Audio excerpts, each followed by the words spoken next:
जय गुरुदेव, जय गायत्री माता और मेरा उन सब भाई बहनों से सादर प्रणाम जो ये वीडियो देख रहे हैं। आइए बात करते हैं आज के टॉपिक की। आज का टॉपिक है गायत्री पुरस्चरण के लिए आवश्यक नित्य नियम। देखिए, हम गायत्री पुरस्चरण के बारे में आपको बता चुके हैं और जब गायत्री पुरस्चरण करते हैं तो उसमें जो नित्य कर्म होते हैं जिनको करना बहुत ज़रूरी होता है उनके बारे में बताने जा रहे हैं। जबकि हम पहले आपको यानी इसके पहले पार्ट में आपको बता चुके हैं पुरस्चरण के बारे में कि कैसे किया जाता है और उसके नित्य कर्म क्या क्या हैं। नित्य कर्म के बारे में बताया गया है, जैसे संध्या करना बहुत ज़रूरी है और ध्यान करना बहुत ज़रूरी है, गायत्री पूजन करना बहुत ज़रूरी है और आपके गायत्री शक्ति ध्यान करना बहुत ज़रूरी है। ये क्या है, ये हम पहले आपको गायत्री पुरस्चरण कैसे किया जाता है उस वाले पार्ट में बता चुके हैं। अब ये उसका सेकंड पार्ट है जो कि नित्य कर्म के कवच कर्म से स्टार्ट हो रहा है।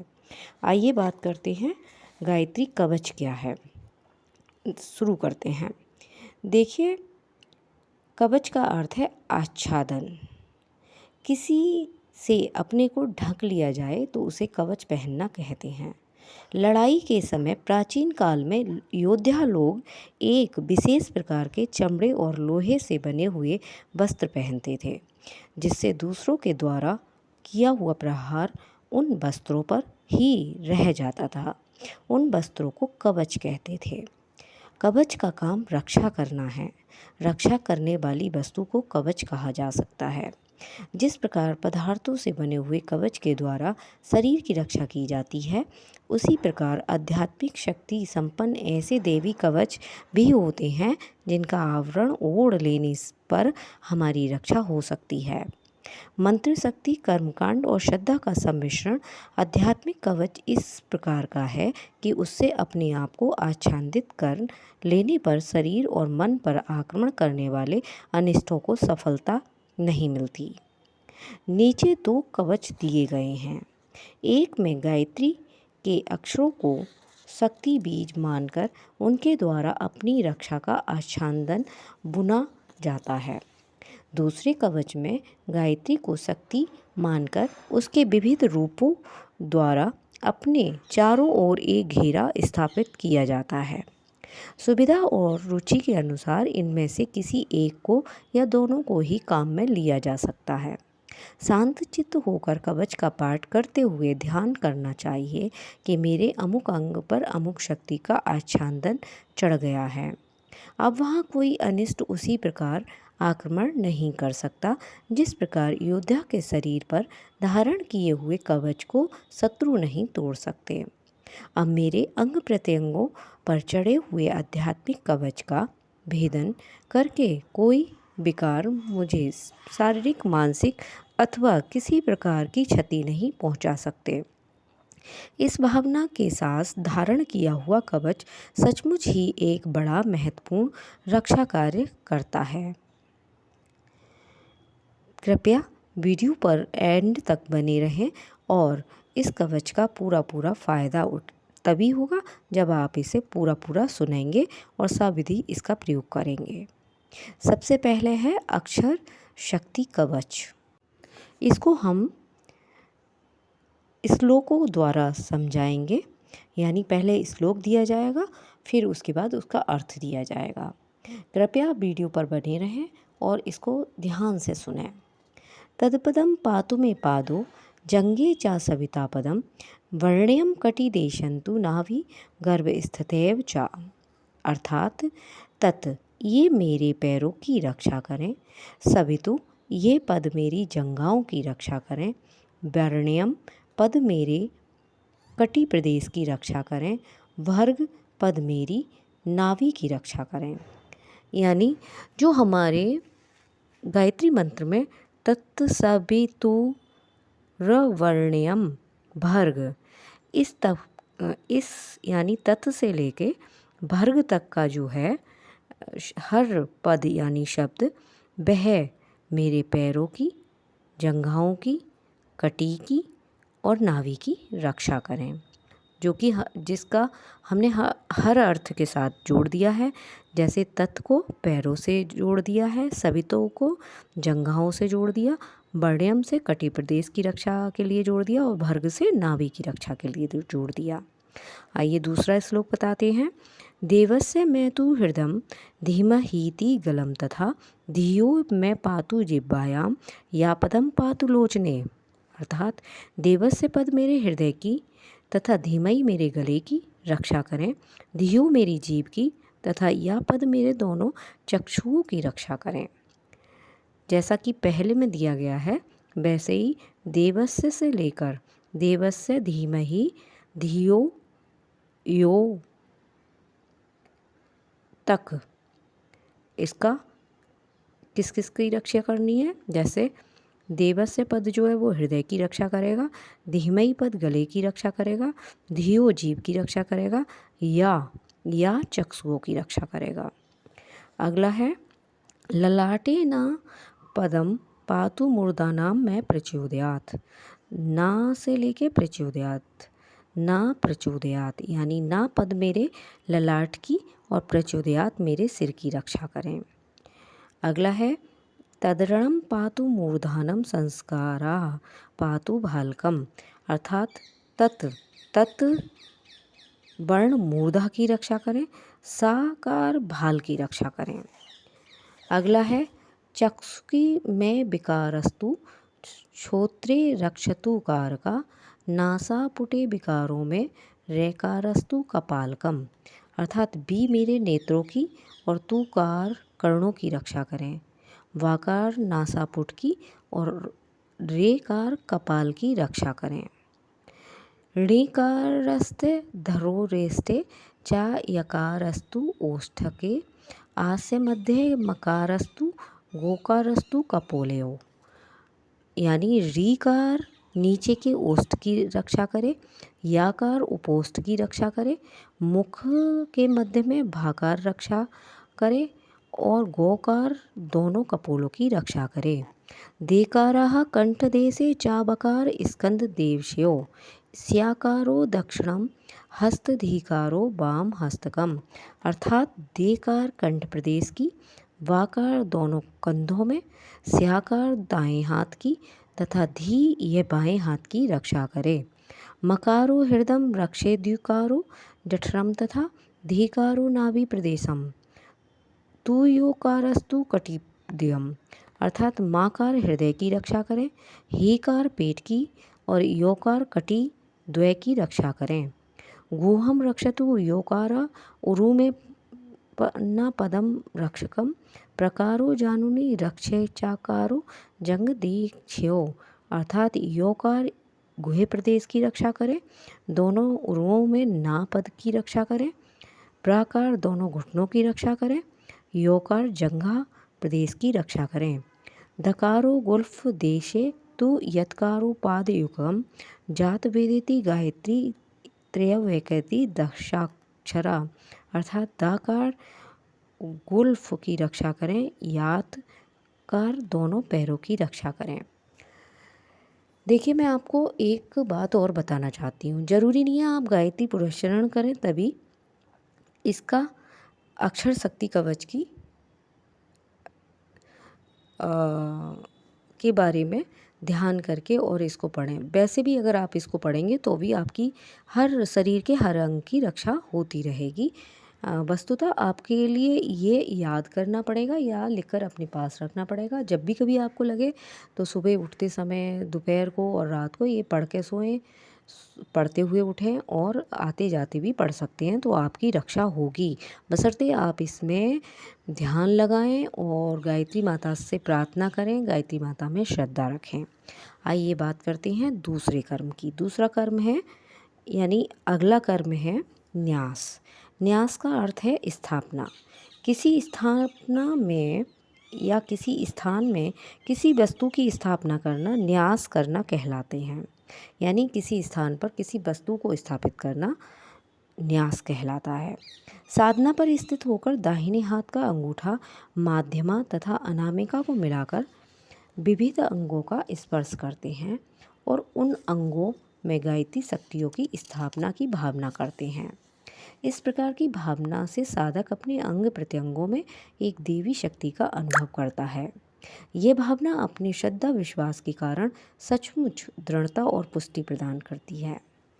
जी हाँ, ये जो भावना है, यानी ये जो हमारी भावना है कि हमारे अंदर गायत्री माता हमारी रक्षा कर रही है और हमारे अंदर समा रही है और हमारे साथ है, तो ये भावना निश्चित तौर पर न्यास के साथ पूरी हो जाती है।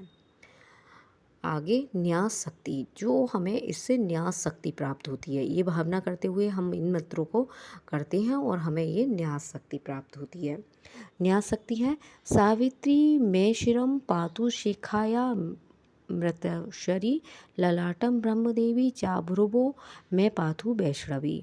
अर्थात सावित्री सिर की रक्षा करे, अमृतवती शिखा की रक्षा करे, ब्रह्मा देवी ललाट की तथा वैष्णवी भ्रू की रक्षा करे। अगला श्लोक है, कणों में पातु रुद्राणी सूर्यो सावित्री त्र्यंबकम गायत्री बदरम पातु शारदा दक्षिणम। अर्थात रुद्राणी कान की, गायत्री शरीर की तथा शारदा ओष्ठों की रक्षा करे। द्विजनाज्ञा प्रिया पातु रसनाम तु सरस्वती संख्यायिनी नासिका में कपाल चंद्र हासिनी। अर्थात द्विजों की यज्ञ प्रिया रक्षा करे, जीव की सरस्वती करे, नासिकी की सांख्यानी तथा कपाल की चंद्रहासिनी रक्षा करे। चिंबुकम वेद गर्वाचा कंठपात नाशिनी स्तनों में पातु इंद्राणी हृदय ब्रह्मवादिनी। ठोड़ी की वेद गर्वा, अग्नाशिनी कंठ की, इंद्राणी स्तनों की और ब्रह्मवादिनी हृदय की रक्षा करे। अगला है उदरम विश्व भोक्त्री चा नाभि पातु सुरप्रिया जघन नरसिंहा चा पृष्ठ ब्रह्मांड धारणी। अर्थात विश्वभोक्त्री उदर की, सुरप्रिया नाभि की और नार सिंह जंघ की तथा ब्रह्मांड धारणी पीठ की रक्षा करे। अगला श्लोक, पार्श्व में पातु पाक्षा की गुहा में गोहिता कंडवते ऊर्वोकार रूपाचा जानवो संध्यात्मिका बतु। अर्थात पादाक्षी पार्श्व की, गोत्रिका गुह की, ओकार रूप उरु की तथा संध्यात्मिका जानू की रक्षा करे। अगला है, जंगने पातु अक्षोभ्या गुल्फो चा ब्रह्म शीर्षका सूर्योपदयंतर पातु चंद्रा पादांगुलीक्ष वे। अक्षोभ्या जंघा की, ब्रह्म शीर्षका गुल्फ की, सूर्य दोनों पैरों की और चंद्रा दोनों पैरों की उंगलियों की रक्षा करे। अगला है, सर्वांग वेद जननी पातु में सर्वांग नखा इत्येक कवचम ब्रह्म गायत्रा सर्व पापकम पुण्यम स पवित्रम पापघर्णम सर्वरोग निवारणम। अर्थात वेद जननी सब शरीर की सर्वदा मेरी रक्षा करे। यह सर्व पापन ब्रह्म गायत्री का कवच है, जो पुण्यकारी, पवित्रकारी, पापनाशक तथा सर्वरोग निवारक है। त्रिसंध्यम या पठेद्युदानम सर्वान् काम ब्रुवताचा सर्वशास्त्रार्थ तत्वज्ञ सा भवेदि विदितम। त्रिसंध्या पाठ करने से विद्वान सब कामनाओं को प्राप्त करता है, वह सब शास्त्रों का जानकार हो जाता है, वेदज्ञ हो जाता है। सर्व फल यज्ञ फल प्राप्ति विहारते समाप्नोता साम्प्नोति जप प्राप्नोति जपमात्रेण पुरुषार्थ चतुर्विधानम। सब यज्ञों का फल उसे मिलता है, अंत में ब्रह्म की प्राप्ति होती है और जप मात्र से ही वह चारों पुरुषार्थों को प्राप्त करता है। कृपया वीडियो पे बने रहें और आगे तक इस वीडियो को देखते रहें। आपको पुरुष चरण के सारे कर्मों के बारे में पता हो जाएगा। देखिए, प्रार्थना और स्तुति से उस शक्ति की महत्ता पर अपना ध्यान केंद्रित होता है। महिमा में जिन विशेषताओं का वर्णन होता है, उनका प्रायः अपने में अभाव रहने से मन उस ओर आकर्षित होता है और उधर रुचि एवं श्रद्धा उत्पन्न होती है। जैसे किसी निर्धन और भूखमरे व्यक्ति के सामने किसी के बड़े भारी ऐश्वर्य का वर्णन किया जाए और स्वादिष्ट बढ़िया भोजनों का रोचक वर्णन किया जाए, तो वह उस ओर लालित होता है। और उस सिद्धि को या उस स्वादिष्ट पदार्थों को प्राप्त करने के लिए उसके मन की लालसाएं प्रदीप्त हो जाती हैं। ये लालसाएं का प्रदीप्त होना किसी कार्य में तत्पूर्वक लगने का प्रधान होता है। स्रोत पाठक से साधक में श्रद्धा भक्ति की जागृति होती है। अब बात करते हैं अगले का। अगला है गायत्री स्रोत। गायत्री स्रोत देखिए, गायत्री स्रोत हो, कवच हो, ये सब आप वैसे भी कर सकते हैं। ज़रूरी नहीं है कि गायत्री पुरस्चरण कर रहे हैं, आप नित्य सेवा में भी जब आप गायत्री माता की सेवा भजन संध्या करते हैं तो भी कर सकते हैं। इसके बहुत लाभ होंगे।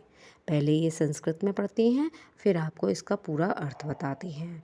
ये पहला पूरा संस्कृत में है, उसके बाद ये पूरा आपको हिंदी में अर्थ बताया जाएगा। या चलिए, जब कुछ पाठकों के कमेंट हमें आए थे कि कृपया जो श्लोक है, श्लोक के साथ ही साथ आप अर्थ बताते चलें तो ज़्यादा अच्छी बात है। तो मैं जो है बताने की कोशिश करूँगी कि इसका एक श्लोक बोलूँगी और एक श्लोक के साथ फिर उसका अर्थ बोलते हैं। सो गायत्री स्रोत स्टार्ट करते हैं। गायत्री स्रोत का श्लोक नंबर 1। सुकल्याणीं वाणिनीं सुर समने पूजितां शिवामाद्यां बांध्यां त्रिभुवनमयी वेद जननीं परां शक्ति संस्तुरा विविध रूपा गुणमयी भजेम्बा गायत्री परशुभांग जनी। अर्थात गायत्री वाणी का कल्याण करने वाली है। सुर मुनि द्वारा इसकी पूजा की जाती है। इसे शिवा कहते हैं। यह आद्या है, त्रिभुवन में वंदनीय है, वेद जननी है, पराशक्ति है, गुणमयी है तथा विध विध रूप धारण करके प्रादुर्भूत होती है। इस माता गायत्री का जो सौभाग्य और आनंद का सृजन करती हैं वह हम भजन करते हैं। अर्थात ये सब बताया गया है कि हम गायत्री माता के बारे में किस तरह से भजन करते हैं, गायत्री माता कौन है और उनकी किस तरह से कौन कौन पूजा करता है। नंबर 2 श्लोक है। विशुद्धां तत्वस्थामखिलीं दुर्वस्थ दिर्हणीं निराकारं सारं सुविमलं तपो मूर्तिमतुलां जगज्येष्ठां श्रेष्ठामसुर पूज्यां सुरति तुतां भंजे अम्बां गायत्री परम सौभाग्य जननीं। अब इसका अर्थ है, गायत्री विशुद्ध तत्व वाली है, सतत्व मयी तथा समस्त दुख दोष एवं दुर्वावस्था हरने वाली है। यह निराकार है, सारभूत है और अतुल तप की मूर्ति एवं विमल है। यह संसार में सबसे महान है, ज्येष्ठ है, देवता तथा असुरों से पूजित है।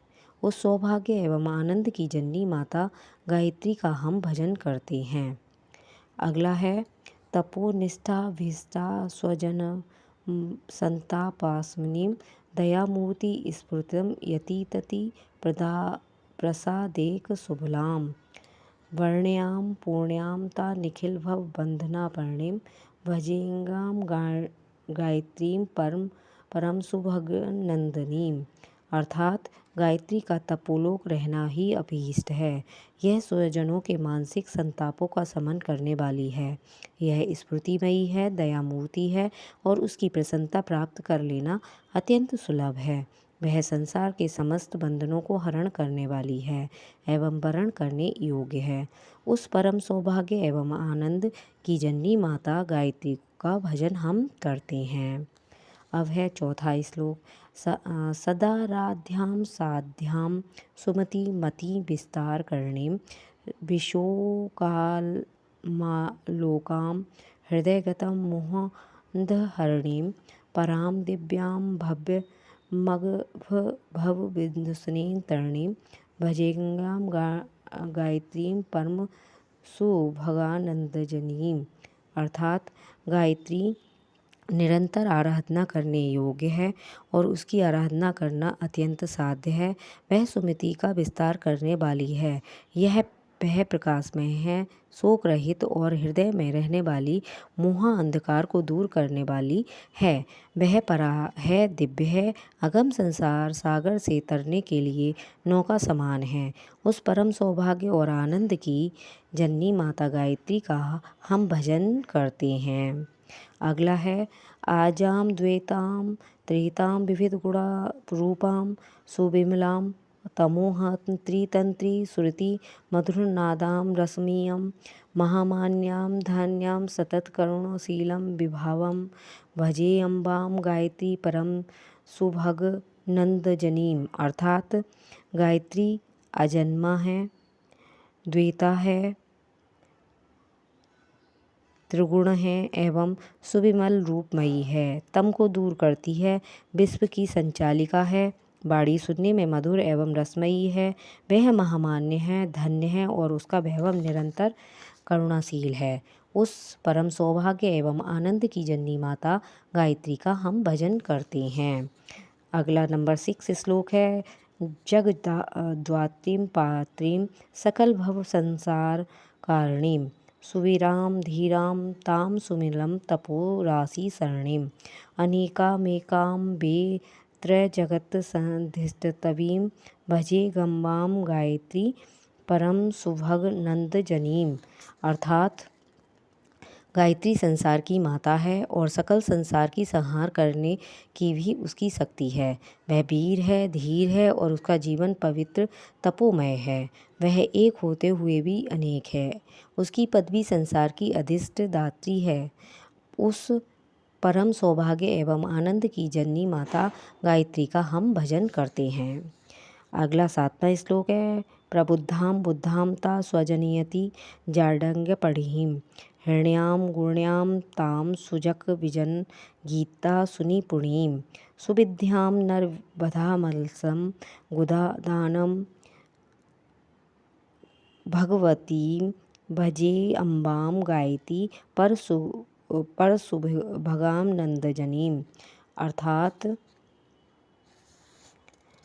गायत्री प्रबुद्ध है, बोधमयी है, स्वजनों की जड़ता को नाश करने वाली है, हृदयमयी है, गुणमयी है, जिनकी निपुणता सुकवि जनों द्वारा गाई जाने वाली है, निर्बध है, उनके गुणों की गाथा अकथनीय है। वे भगवती अम्बा गायत्री उस परम सौभाग्य एवं आनंद की जननी है। मैं उनका भजन करता हूँ। नंबर 8वां श्लोक है अनंताम शांताम या भजती बुद्ध वृंदश्रुतिम यीम सुगीयाम धियाम याम स्मृति हृदय नित्य सुरपतिम सदा भगवत्या शक्त्या प्रणत मतिभि प्रतिशगाम भजेगम्बाम गायत्री परम सुभग नंदजनीम। अर्थात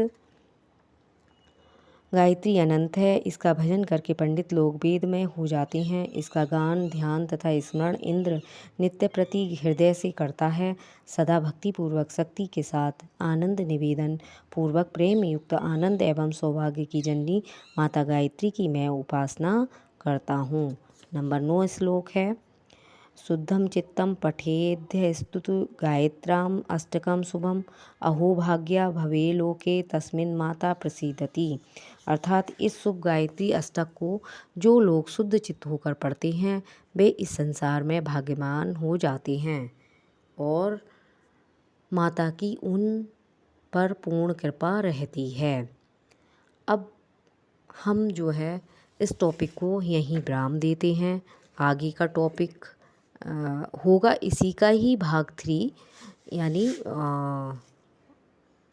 जो आपके पुरुष चरण हैं उसी का भाग 3 होगा और उसमें शाप मोचन के बारे में बताया जाएगा। क्योंकि ये टॉपिक बहुत बड़ा है इसलिए इसे 2-3 खंडों में कर दिया जाएगा। तब तक के लिए मेरा आप सभी को नमस्कार और मैं आप सभी लोगों से विनती करती हूँ कि कृपया इस वीडियो को ज़्यादा से ज़्यादा शेयर करें जिससे हमारे पुरुषचरण करने वाले साधकों को पूर्ण लाभ मिल सके और सभी भाई बहन इसका मार्गदर्शन लेकर अपने परिस्थितियों को अच्छी स्थितियों में ला सकें। जय गुरुदेव, जय गायत्री माता। धन्यवाद।